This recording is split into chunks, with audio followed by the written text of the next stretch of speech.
If you've ever wondered when you're looking at a plugin or theme to use on your website, if you should use that, if that is the best pick for you, if it's going to be reliable, if you've ever wondered about that, I'm going to talk about that in this video and try to give you some tips and pointers to make sure that you're choosing plugins and themes to use on your website that are going to be around and are going to go the distance and not just be a project that gets abandoned. Hi, my name is Adam from WPCrafter.com, where I release a ton of content to help you get better results with WordPress faster.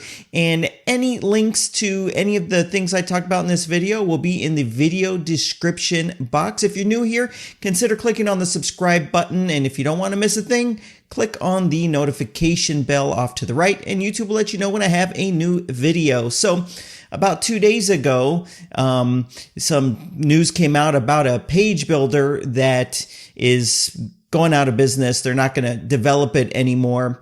And I remembered when I saw that story, I actually had a discussion in the comment section of one of my videos with the developer. And this is kind of one of those situations where you were right, but you actually feel bad about it. You feel like being right is actually being wrong and a bad thing. And let me just first tell you the name of the page builder. And it's right here. It's called Tailor.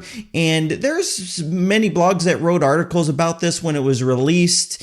Some very popular blogs had articles about this. A lot of blogs, just so you know, they take money to write reviews and things of that nature. I've never done that. I don't think I ever will do that. It's something feels disingenuous about that to me. But this was written up on a lot of different websites, giving great reviews and all of that kind of stuff. And I released a video maybe 3 months ago right here, and it was my latest comparing all the different page builder options that are available today. And I remembered this conversation. So I came to my comment section and I entered the name of the page builder. And essentially it was just a discussion with the developer where he was saying, you know, Taylor's a great page builder. You should check it out. And I said to him, and I was actually, I think, kind of being kind here. I said, yes, I have heard of it, but at this point, I don't see it getting any momentum ever when there are much better value propositions out there with Elementor, which is also a free page builder, and Tailor was free. Anyways, the conversation went on, and I basically said I'm kind of concerned that this page builder, Tailor, that there's no business model behind it, and something as important as a page builder really needs a business model so that they can actually fund development. And he assured me here at the bottom that they have great stuff going on and that they're going to go the distance and they're not going anywhere. And I thought, you know, that's good. But then 2 days ago, this is put on their blog that they are not going to continue developing it anymore because of Gutenberg. But when you actually read the article, if you're not familiar with Gutenberg, it is WordPress is kind of building a page builder that's going to be included, and it should be out sometime next year. So the article talks about Gutenberg, but it also says we don't have the money to fund developing this. And that's basically because there wasn't a business model behind it. And when you go to their WordPress.org page where it talks about where you can download the page builder right here, you can see it had about 3,000 active installations, and it was actively being developed. They did a great job in reviews, but for some reason people weren't using this. There wasn't large numbers of people using this. And so I thought this is the perfect opportunity to make a video like this about what factors should you be looking at when choosing to use this plugin or this theme or that theme. What are some of these things that you can look at to kind of try to get an idea of whether you should even go through the effort of installing this on your website. Now, I do want to let you know, I get asked all the time to make a video. Here's a new plugin, make a video or write something or do something like that. And a lot of times I say no, I just file off the email. It actually reminds me of another page builder that came out last year, and you might have heard of it, Elementor. I actually actually received, this is the first time I received an email from Elementor. It was last year. It was June 8th, 2016. Ben, the marketing mastermind behind Elementor, sent this email to me basically saying, my name's Ben. Here's Elementor. We just released it. It's great, etc., etc. And then he asked me to do a video review. Now, catch the date. It was in June, and I congratulated him, and I said, I'll add it to the list. That's a polite way of saying, no, I'm not going to make a video, but I will keep an eye on this and I'll add it to my list of things to watch. And I am sincere in that I will keep an eye on it. And if you actually go to my YouTube channel, you can see I did not make a video on it, and it wasn't even a dedicated video until September 8th. So that was a full 3 months later till you ever heard me on this channel talk about Elementor. The point being, at the time when Ben reached out to me, it was this new page builder, and I'm not going to talk about it. I'm not going to even waste any time on it unless I see some of these factors in place for the plugin. So I won't even talk about it at all. And part of the reason is for me is I feel very responsible if I was to make a suggestion or talk about something and then it ends up being a disaster for someone. I take a lot of personal responsibility there, and I feel the pressure that I don't want anyone to follow any bit of my advice and have it end up being bad for them. So I have to have that extra level of caution.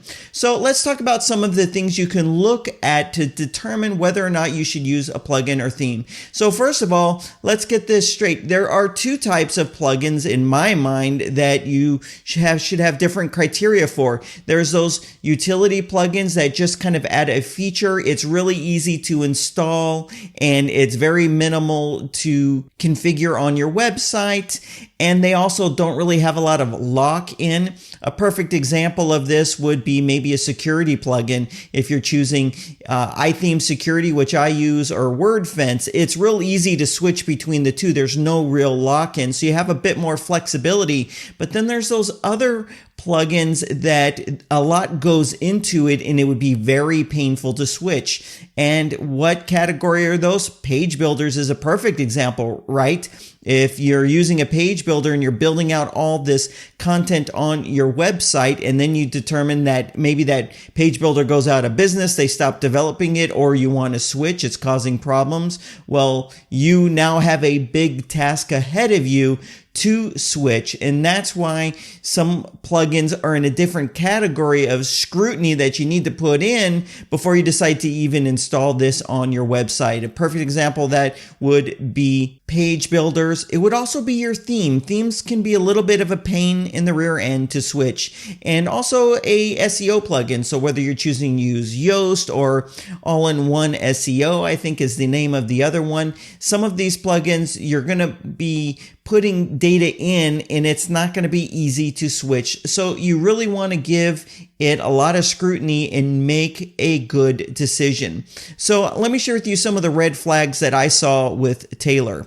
Number one is the active installations. When I was looking at that, it wasn't really big. Now, what I didn't say when I gave you the Elementor example, Elementor, when I made the first video, in 3 months, they went from 0 installs to 40,000 active installs. And so what does that tell you? It tells you that they have a lot of momentum behind it. This is something that is getting a lot of traction. So I try to avoid plugins that don't have a lot of traction. Now, let me show you how you can tell when you're looking at a plugin on WordPress.org's page. If you click on Advanced View and you scroll down a little bit, right here it shows you how many downloads and the trend of downloads that this plugin's getting, and it shows you the history. So with Taylor, you could see it was only getting downloaded maybe 50 times a day, and there's, obviously there's a couple little spikes here and there, but there wasn't an upward trend or an upward movement. Let's compare that to Elementor, which may or may not be fair, but this kind of came out around the same time. So if I go here on Elementor, and I'm actually already on the page, here it is. So you can see a couple days ago, they had 36,000 downloads in one day. Now, of course, that's probably the highest that they've ever had. Maybe some kind of a news article came out or some kind of write-up on a blog or anything like that. But look at this trend. You can see just in March, they were getting about 5,000 or 6,000, 5 to 7,000 downloads a day. But then look at this trend upward. You can see right here, November 8th, they had 36,000 downloads. This is momentum. This is the trend. And this is what feeds into the active installation number. And you can see right here, all time, Elementor has been downloaded 2.5 million times. That's massive. That is just a massive number. Next, you can look at reviews. So the reviews sometimes are not going to tell the whole story though, because reviews are really dependent upon a developer asking for reviews. People don't just give reviews unless they're asked. So you can go here and you can look at the amount of reviews, but you can actually click on, say, if I clicked on 1 star, and we can read what that 1-star review said. Now, a lot of times a 1-star review, you got to kind of read between the lines. Sometimes it's someone that's new and they're just frustrated and they're taking it out on the plugin developer. So you got to just kind of read between the lines on it and kind of see what your gut's telling you if this is a reliable plugin. Next, on some of those mission critical plugins that you want to add to your website, you need to visit the website of the developer behind it and see if there's an actual business model behind it. One thing I like about Elementor is there's a rock solid business model behind it. They have the pro version and they sell that, and sales are going great. There's a lot of momentum going into that. So if there's a business model, if it's making money, obviously it's in their best interest to continue making it the very best product that it can have. Another example is Yoast. Yoast has a great business model. They have the paid version of it. They have multiple products. They have training programs on their website. They're super actively involved in the greater WordPress community. So that is another signal that, okay, I'm going to be in good hands if I make the decision to go this route, because they have the money to have the staff and to have the response times and all of that to be there for you when you need them the most. So those are some of the examples of things that you can look for. Now, there's times though where it's going to be an important plugin, but it might be a little on the niche side so that there aren't lots of installations of it or reviews. A perfect example of that where, it's a little dangerous, but you have to know that going in. On my website, I recently added a user forum. So when you go to my website and you click on forum, I have this here. It's using a question and answer plugin called AnsPress, and it's free. And this is actually a little bit of a risk. I looked at all of the question and answer plugins. Obviously, it's kind of a mission critical because all this content's going into it. And if you were to switch, you would lose all that user generated content. So it is a little bit risky of me to use this plugin. I looked at all the plugins in its category and they're all kind of the same where, they had good reviews, they had bad reviews, they had very low install numbers. I think this one only has 6,000 active installations, but I know going into it that it's niche. So what I did with AnsPress is I went to their website, and they actually had the best website of any of the developers that make a plugin in this category. So I went to the website. It looked good to me. There's support available there. Granted, there's a little bit of a delay. Also, I looked to see how often they release updates. Is this actively being developed? And they do kind of have a business model. They have a theme available that is perfectly designed for this question and answer type of solution. So, I thought, okay, I'm taking a risk, but at least I know going into it, I'm taking a risk here. It could work out great. It could maybe not work out great. This could be all that it ever is. If there's a problem, I might need to figure out who to hire to fix a particular problem, but I know that going into it, and I knew it wasn't going to be perfect. So far, it's been pretty good, and I'll probably make a video on this solution here in the future. Now, so far, I've only talked about plugins. I really want to talk about WordPress themes. Now, with WordPress themes, a lot of the same goes into it. You want to look at, well, here's a perfect example. You go to a website called Theme Forest. If you're interested in purchasing a theme there, what ends up happening, let me go to the website right now. Here's Theme Forest. So with Theme Forest, what's interesting is each theme has its sales numbers public. So if I go here to WordPress and I go to popular themes, and it's going to show me a list of popular. Popular does not mean it's a good thing. It just means that they, in the last week, had more sales than another theme that was available. So if you go here and say click on a theme, let me click on one that I think is good, Listing Pro. This is more of a niche theme. You can scroll down and there's info here. There's right here when the theme was released, when it received its last update. These are very important things to look at. When the distance and time, are they regularly updating it? And then right here, the sales numbers for that theme. And you can see this particular theme has sold over 3,000 times, and they're on that popular list. What ends up happening with Theme Forest themes is whenever they start losing sales momentum, what do you think happens? The developer loses interest in it, right? They aren't making any more money off of the theme, so why are they going to spend the time developing and adding new features? It just doesn't make sense from a financial perspective. So what you have here is a great way of looking to see whether or not this is a plugin or theme that's going to continue to receive updates, that's going to continue to receive new features, and has some momentum so that they're going to have the money to further develop the particular theme. This is why I really only recommend a few themes, one of them being Astra theme. Now, one of the main reasons I like the Astra theme is it has a whole team of developers behind it. They have a vested interest in its success, and they have a proven track record of successful products that continue to be updated, supported, and improved upon. And so that's why it was an easy decision to start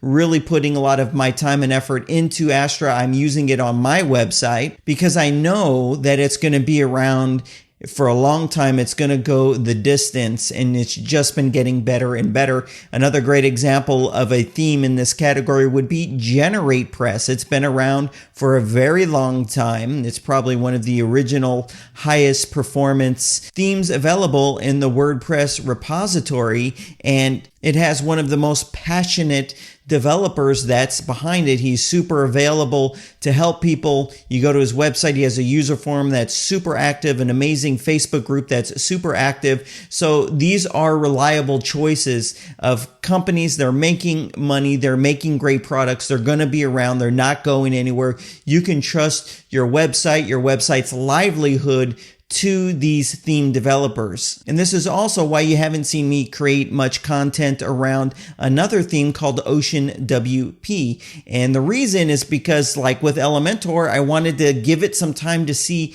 what ends up happening with it. And I'm very happy for them that they've begun to get some traction. Well, they've been getting traction for a while, and it appears that they're starting to earn money so they can get a little bit more staff and continue taking this thing forward. But it all boils down to one thing, and that is momentum. You want, and actually, isn't that the word that I used right here in the comments, is that you want to use plugins and themes with momentum. And if I was to tie it all back up into one concept, you want to use plugins and themes that have the momentum and are going in the right direction. I do have a lot of discipline on this channel because I've been using WordPress for many years. There's been many plugins I've used and themes I've used that ended up being a disaster because I didn't look at it this way. And I don't want to ever recommend anything to you that's going to cause a problem for you. And I want you to actually be able to trust your gut and your instincts and your intuition